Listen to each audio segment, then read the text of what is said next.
Well, some experts say that there is a safe way to go on vacation if you plan properly. Joining us now, Jack Ezon, the founder and managing partner of Embark Beyond. Jack, good to have you on.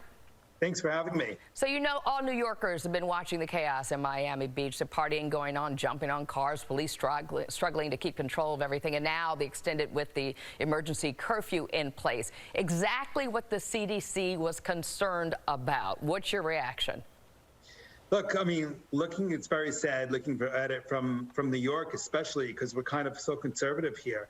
I feel like Florida just never got the memo about COVID. I mean, like there was planet Earth and then there was Florida. And for some, that was a big attraction because they wanted away from this whole COVID thing. And for others, they didn't want to get close to it. It's sadly a lot like what's happening in many parts of our country, the way people have been feeling about this whole pandemic. But I think coupling the compression in the marketplace, because there's really not many other places to go that are warm weather, plus the COVID fatigue, we have the result that we see now in Miami.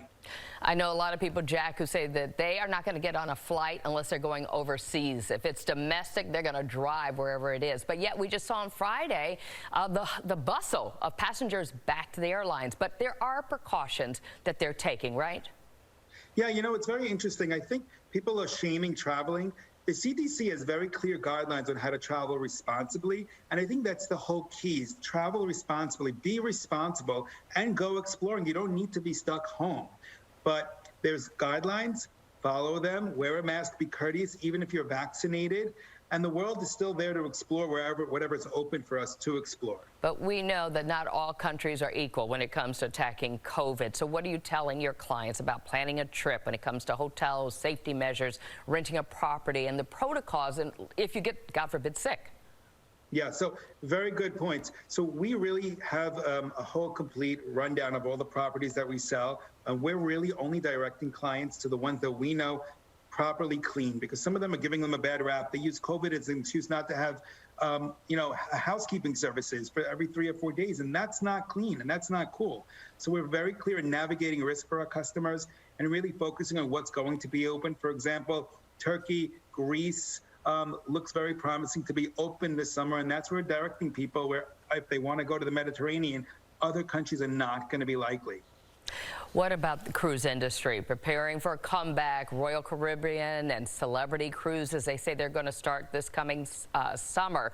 What changes are they making? Because I'm thinking a year ago, just the pure chaos that we saw. It's unbelievable. I actually thought it'd take years before the cruise industry gets back up and running.